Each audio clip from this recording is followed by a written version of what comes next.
अविनाश, सबसे पहला सवाल यही है, कैसी रही आपकी जर्नी? हमने देखा 3 अविनाश को वहां पे, जहाँ पे पहला अविनाश थोड़ा एग्रेसिव था, दूसरा अविनाश थोड़ा सा रोमांटिक था और तीसरा अविनाश एक्चुअल गेम में फोकस था। तो एक्चुअल अविनाश कौन सा था? यार मेरे लिए तो तीनों अविनाश ही थे और वो डिफरेंट डिफरेंट फेजेस थे उस गेम के और डिफरेंट डिफरेंट जो एक्शंस आ रहे थे मेरे सामने तो उस पर मेरे रिएक्शंस वैसे निकल रहे थे। पहले 2 हफ्ते में तो मुझे जनता कहा गया तो वो टैग मिला, उसके बाद जब उससे उभरा तो मुझे फैन सिटर कहा गया, फिर उससे उभरा तो फिर जाके ऐसा मैंने सुना अंदर पूजा जी ने मुझे बोला कि मुझे तुम्हारा प्रोग्रेस दिख रहा है, गेम में तुम्हारा प्रोग्रेस बिल्कुल ऐसा है। तो जब ऐसा प्रोग्रेस जैसी चीज़ें सामने आई तो जैसे कि आपने कहा कि पहले मैं लड़ाकू था और दूसरा मैं रोमांटिक था और तीसरा मैं गेम चेंजर अभी बाहर निकला हूँ, तो वो भी एक मैंने टैग सुना है।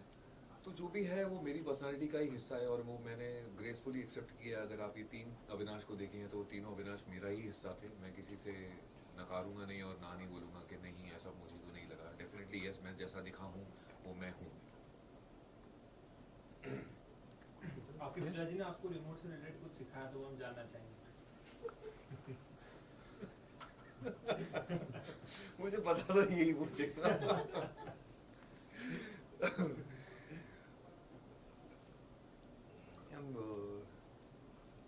देखो ज्ञान व्यान साइड में बहुत इंपॉर्टेंट चीज़ है।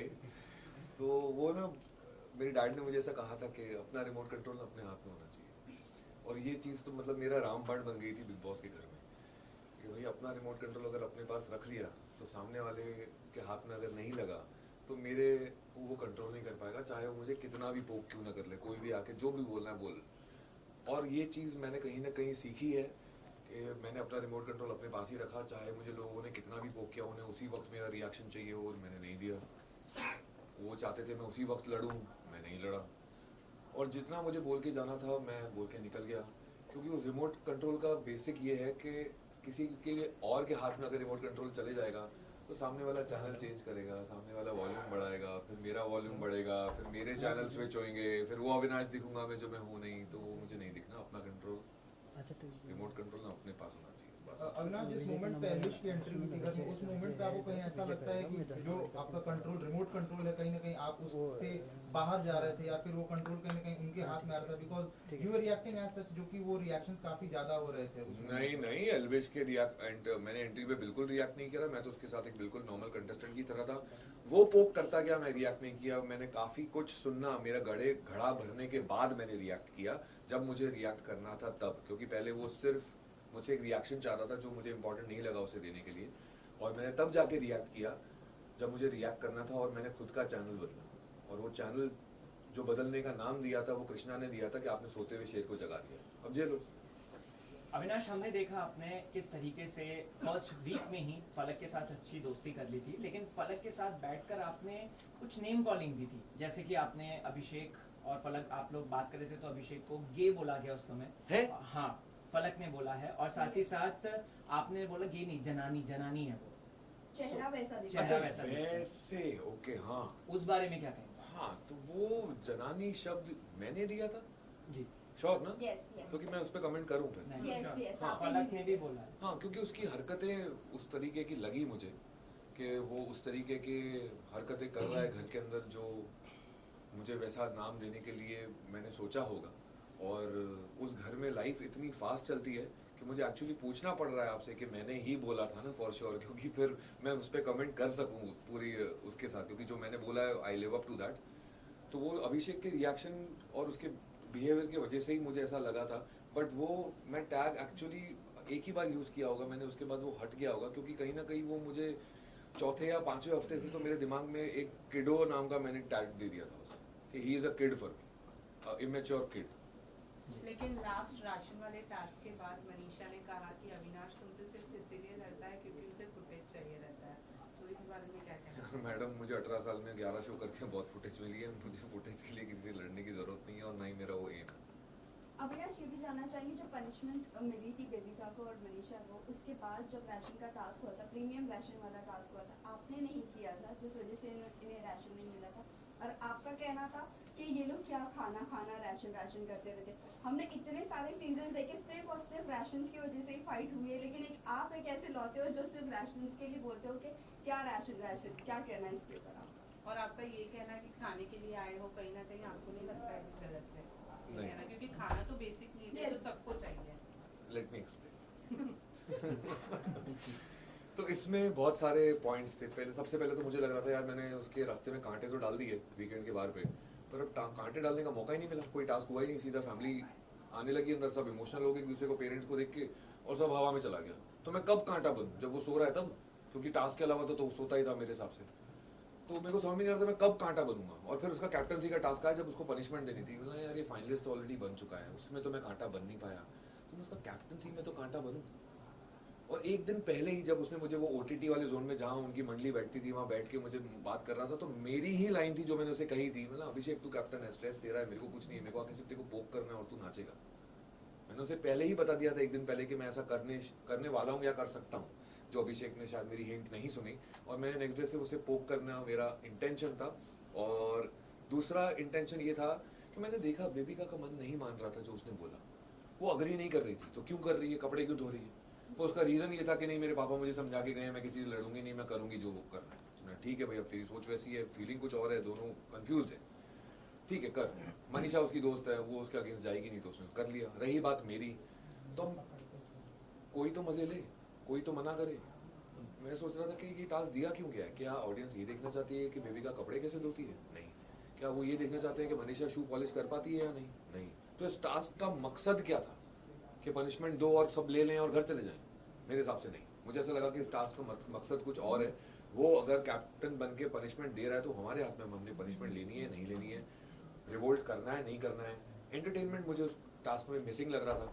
तो मैंने मेरे सारे पॉइंट्स को कंसिडर करते हुए मैंने सोचा बेटा देख तेरे पे आएगी, सब तेरे से लड़ेंगे, राशन मिलेगा नहीं, मतलब ओके मेरे लिए राशन से ज़्यादा दाल चावल खा के मैं एक हफ्ता बिता दूंगा, पर मेरे लिए एंटरटेनमेंट ज़्यादा इंपॉर्टेंट है, जो ऑडियंस को देना चाहिए वो मेरा काम है as an actor, as an entertainer in this industry since last 18 years.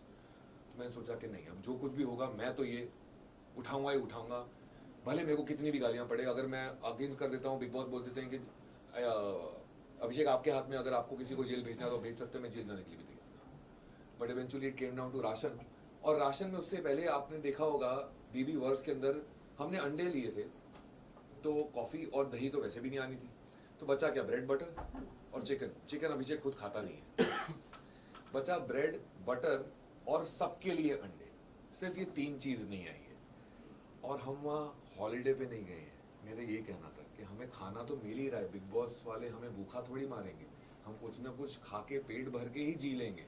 पर उनका ये कहना था कि उन्हें कॉफ़ी चाहिए थी, उन्हें बटर चाहिए था, मुझे ब्रेड चाहिए थी। तो मेरा ये कहना था कि भाई क्या ration ration ration ration ration लगा के रखा है, कभी दाल चावल नहीं खाए हैं क्या 8 दिन तक? That was the topic. Avinash, हमने देखा जिस तरीके से अभिषेक को आपने पहले कैप्टनसी से आउट किया था और जिया को कैप्टन बनाया था, तो कहीं ना कहीं अभिषेक उससे चिढ़ गया था। और ये एक पैटर्न देखा गया है कि अभिषेक को हार बर्दाश्त नहीं हो पाती और वो कहीं ना कहीं रिवेंज मोड लेता है। Do you feel the same? Because as a जनता हमने ये ऑब्जर्व किया है। यस, ये मैंने सलमान सर को भी बोला था जब वो अभिषेक और मैं एक दूसरे को एडजेक्टिव्स दे रहे थे कि इसमें ये है, इसमें वो है, तब मैंने सलमान सर को बोला था कि सर इसमें ना बहुत कॉम्पिटिटिवनेस है, जो कि एक अच्छी बात है, लेकिन जैसे ही मैंने उसे वो सत्ता से हटाया था कैप्टनसी की, मुझे उसके अंदर ना उसका चेहरा एकदम, एक बच्चे का चेहरा होता है ना, उसके हाथ से अगर खिलौना छीन लिया जाए तो कैसा चेहरा हो जाता है, उसका चेहरा वैसा हो गया था। और उससे सडनली मुझे एक जेलसी फैक्टर दिख रहा था कि अविनाश नहीं कर पाया, क्योंकि वो बहुत ही ओवर कॉन्फिडेंट था कि बजर मेरे सिवा तो अलावा कोई बजा ही नहीं पाएगा।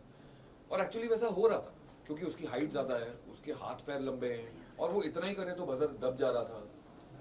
मैं थोड़े ही इंच कम हूँ उससे, बट एक्सपीरियंस ज़्यादा है।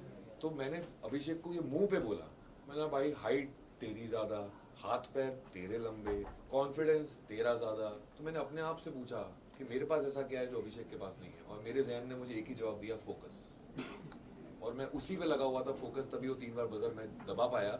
और उसके बाद मैंने अभिषेक को निकाला, मनीषा को निकाला और जिया को निकाला। So it took a lot of efforts to do that. और जिया को मैं कहीं ना कहीं ये प्रूव करना चाहता था कि ऐसा नहीं है कि वो नॉमिनेशन की वजह से या ये रियलिटी शो की वजह से कि मैं तेरे साथ दोस्ती नहीं निभाऊंगा। मैंने उसे उसी वक्त बोल दिया था, once I am all in, I am always all. Jiya की बात करें तो पहली बार जब आपने उसको नॉमिनेट किया था तभी उसे पैनिक अटैक आया था। उसके बाद आपने उसकी भरपाई करी कैप्टन बनाकर। उसके बाद आपने उसको फाइनलिस्ट भी बनाने की कोशिश करी। नहीं, उसके बाद उसने भरपाई दूसरी बार करी मेरे को वापस नॉमिनेट कर यस हाँ। हाँ, तो वही कहना था, जो एंड ऑफ द मोमेंट उसने जो नॉमिनेट किया, दो जन को जब बुलाकर नॉमिनेट करवा रहे थे, what is your take on that कि इतनी कंफ्यूज है जिया? क्या जिया सिर्फ अब सेल्फिश बन गई है अंदर? इस पे एक क्वेश्चन और ऐड कर रहा हूँ जिया के ही। अभिया एक ऐसा हैशटैग जो सामने आया है, यूजुअली नहीं बोला जाता है, जो बाहर चल रहा होता है, लेकिन वहाँ पे कहीं ना कहीं एक हिंट दिया गया कि एक चल रहा है। और उसके बाद से हमने देखा कि जिया कंटिन्यूसली अभिषेक के साथ इन्वॉल्व हो रही है, आपको नॉमिनेट कर रही है या फिर आपके खिलाफ जा रही है, चीजें कर रही है। उस चीज को लेकर क्या कहना है? यार जिया ने जो कुछ भी किया वो उसकी सोच थी, वो उसकी पर्सनालिटी थी, वो सोच उसके दिमाग से आई, किसी ने उसको इन्फ्लुएंस नहीं किया। तो जो आया उसके ज़हन के अंदर से आया ना। But do you feel betrayed? Like, एक मिनट, एक सेकंड। तो जो भी आया उसके अंदर से आया, वो जिया की सोच थी। अगर किसी और के कहने से करती तो मैं बोलता कि इन्फ्लुएंस हो गई, बट नहीं, जो कुछ भी सोचा वो उसने खुद सोचा। मेरा ये सोचना है कि मैं ऐसा सोचता ही नहीं और सोच पाता भी नहीं, और अगर वैसा सोच के अगर मैं ट्रॉफी जीत भी लूँ तो मेरे लिए वो ट्रॉफी नहीं होती, क्योंकि वो मैं रियल नहीं हूँ। वो फिर एक तो स्लाई गेम हो गई ना कि चलो ठीक है, ओके इस गेम में ऐसा करते हैं। बट ये भी अगर देखा जाए, उसने मेरे मुंह पे एक्सेप्ट किया कि हाँ उसे सेल्फिश मोड ऑन करना था और सिर्फ अपने बारे में सोचना चाहती थी। तो ये जिया की पर्सनैलिटी का हिस्सा है, मैं ये बोल रहा हूँ। सेल्फिश मोड ऑन करना जिया की पर्सनैलिटी का हिस्सा है। तो अगर वैसी वो सच्चाई है उसके बारे में, तो जिया वैसी है। और कहीं ना कहीं मुझे ही क्लैरिटी मिली कि जिया ऐसा कर सकती है, कि उसके अंदर एक पर्सनैलिटी ट्रेट ऐसा भी है। तो eventually I got to know the clarity. Betrayal free feel नहीं मैं बोलूँगा, betrayal is a very big word. Nomination तो मेरे 7 हफ्ते में से 5 हफ्ते हुए। मैं तो ऐसे ही लगता था मैं LOC पे चल रहा हूँ कि कब बम फट जाएगा पता नहीं चलेगा, और हर हफ्ते कोई ना कोई बम फटता ही था। पहले 3 हफ्ते तो कहाँ से बम फट रहे थे समझ में नहीं आ रहा था। So walking on the LOC I reached 7th week and I don't feel it was a betrayal. Nominate तो मैं ऐसे नहीं तो वैसे ही मुझे लग ही रहा था। रही बात जिया बचा सकती थी, वो डेफिनेटली था एक ऑप्शन, बट उसने नहीं बचाया। अब वो उसका अभिषेक So, की last दोस्ती question. की एक बात करी जाए तो मनीषा ने उसको हर वक्त सपोर्ट किया। हमने देखा उसके सुख दुख, उसके नेगेटिविटी पॉजिटिविटी हर वक्त। लेकिन कहीं ना कहीं अभिषेक ने मनीषा को भी अगर देखा जाए तो नॉमिनेशन से नहीं बचाया है। साथ ही साथ कैप्टनसी से भी कई बार उसको निकाला है। जब फलक ने फोटो दी थी उस वक्त उसको नॉमिनेट कर दिया था। और साथ ही साथ उसने एल्विश को लेकर भी ये बात बोली कि तेरी नेगेटिविटी आ रही है और तेरा नेगेटिव PR बाहर से चल रहा है। क्या अभिषेक दोस्ती सिर्फ गेम के पर्पज से कर रहा है अंदर, या फिर वो वाकई में है उनका दोस्त? नहीं, वो एक चीज़ मुझे अभिषेक की बहुत अच्छी लगती है कि उसने अपनी दोस्ती को, यार उस घर में ना अपनी पर्सनल लाइफ और प्रोफेशनल लाइफ मिक्स ना करो, ऐसा इम्पॉसिबल चीज़ है। तो ये अभिषेक की एक अच्छी चीज़ है कि उसने अपनी और मनीषा की बॉन्ड को एक अलग जगह दी है। और अगर उस गेम में अगर आप एक दूसरे को नॉमिनेट भी कर लो तो इसका मतलब नहीं है कि आप दोस्त नहीं हो और आप एक दूसरे के खिलाफ हो जाओ। तो वो एक चीज़ अलग है, उसको अलग रखो। दोस्ती एक अलग चीज़ है, उसको अलग रखो। वो उसने बहुत अच्छी तरीके से डिफाइन की है। रही बात अभिषेक के इंटेंशंस की, तो उस पर मुझे तब शक आता है जब वो एल्विश के पीछे ऐसा बोलता है अपनी मॉम को कि वाइल्ड कार्ड तो जीत नहीं सकता। अरे भाई तेरा ही दोस्त है, क्यों ऐसा बोल रहा है? तो मेरे को उसके इंटेंशंस पे शक होता है। तभी मैंने एल्विश को बोला कि ये इंटेंशन कैसे अच्छा हो सकता है, मतलब कौन से एंगल से मैं अच्छा सोचूं। अब 3 पर्सपेक्टिव थे, तेरा खुद का पर्सपेक्टिव एज अ फ्रेंड, मेरा पर्सपेक्टिव एज अ कंटेस्टेंट, और तीसरा पर्सपेक्टिव आप सब लोगों का एज एन ऑडियंस। तो तीनों पर्सपेक्टिव से मैं किस पर्सपेक्टिव से उस इंटेंशन को गुड कैसे सोच सकता हूँ, मेरे को समझ में नहीं आया। वो तू दोस्त है, तू इमोशनल फूल बन रहा है, मुझे ऐसा लग रहा है। उसमें कोई गुड इंटेंशन तो था नहीं। So last question, आपने फलक को अंदर प्रपोज किया है और I like you. I like you, yes. नहीं, कोई प्रपोज अपनी नहीं। फीलिंग्स जाहिर की, प्रपोज नहीं, अपनी फीलिंग्स जाहिर की, बट कहीं ना कहीं बाहर आपका उन्हीं की सिस्टर के साथ 6 मंथ्स का कुछ रिलेशनशिप हाँ। था शफक के साथ। तो क्या कहना चाहोगे, ये जर्नी को आप कैसे कैरी ऑन करोगे अगर फलक को इस चीज में नाज हो, वो हो, तकलीफ हो कि एतराज हो कि शफक के साथ ऑलरेडी आप थे? पहली बात तो शफक और मेरे बीच में कुछ था नहीं। ये चीज़ अब क्यों आ रही है, कहाँ से आ रही है, मुझे कोई आइडिया नहीं है और ना ही मुझे आइडिया चाहिए, क्योंकि वो बेतुकी है। मैं और शफक एक टेलीफिल्म में साथ में थे जो स्टार प्लस पे टेलीकास्ट हुई थी। 10 या 12 टेलीफिल्म बनी थी, उसके लिए हमारा 20-25 दिन का आउटडोर था महाबलेश्वर में। और हमारी टेलीफिल्म की सबसे ज़्यादा TRP आई थी। वो एक रोमांटिक टेलीफिल्म थी वो एक बहुत अच्छा शूट था, वो आज भी मैं मिस करता हूँ, इतना अच्छा शूट था वो। और वो सब साथ में ही रह रहे थे, तो उस वक्त समीर शर्मा भी मेरे साथ उसी शो में था जो अब नहीं रहे। तो हमारा एक बहुत ही अच्छा बॉन्ड बन गया था कास्ट के बीच में, डायरेक्टर से लेके पूरे टास्क जो बैक ऑफ द कैमरा जितने भी टेक्नीशियंस थे, क्योंकि हम सब साथ में रहते थे। तो उस वक्त का ही ये दौर है, और वो चीज़ अब क्यों आ रही है 11 साल बाद, कहाँ से आ रही है, क्यों आ रही है, और उससे तवज्जो क्यों दिया जा रहा है, मुझे नहीं पता, ऐसा कुछ भी नहीं है। It's a complete surprise for me. फलक ने भी मुझसे ये कल पूछा, तो फलक को भी नहीं पता था और मुझे भी नहीं पता था, तो वी हैव नो आइडिया। और फलक को इस चीज़ से कोई फ़र्क नहीं पड़ता, उसने बोला क्योंकि वो सही है ही नहीं, और मुझे भी कोई फ़र्क नहीं, इससे कोई फ़र्क नहीं पड़ता क्योंकि वो सही है ही नहीं। ओके, एक last question, who is Elvish for you? कैसा बंदा है आपके लिए एल्विश? यार एल्विश गेम में कुछ और था, घर में जाते जाते कुछ और नजर आया। उसका हक टच कर गया मेरे को। उसने जब एंड में हक किया ना, तो वो बहुत ही जेन्युइन था, क्योंकि मैंने कोशिश की उसे समझने की, मैंने एक्स्ट्रा एफर्ट्स डाले उसे समझने की, जबकि वो तो मुझे गालियां दे रहा था और वो मुझे गंदी लैंग्वेज यूज़ कर रहा था, जो कि मुझे समझ में भी नहीं आ रही, बोल क्या रहा है। बट फिर भी मुझे ऐसा लगा कि मुझे कोशिश करनी चाहिए। ऐसा नहीं होना चाहिए कि अविनाश ने तो कोशिश ही नहीं की समझने की एल्विश को।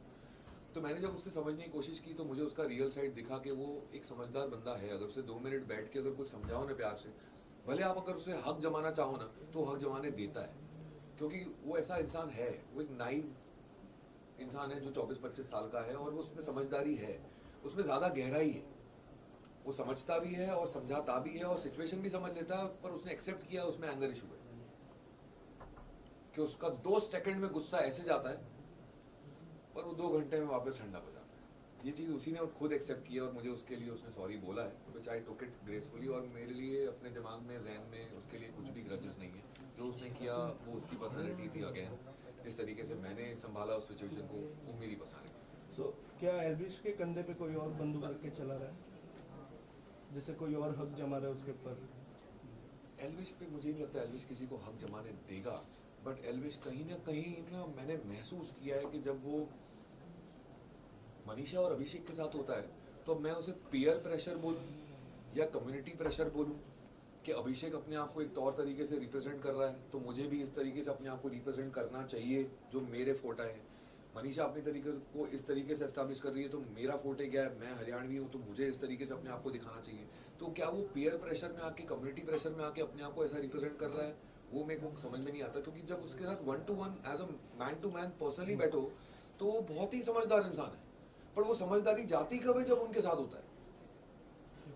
जब झुंड में बात करो तो उतनी समझदारी नहीं दिखती है, जब पर्सनली बात करो तो भाई बोलता है यार आप थप्पड़ मार लो यार, आप इज्जत कर लो यार, तो वो ऐसा वाला है वो। Thank you so much. Thank you so much.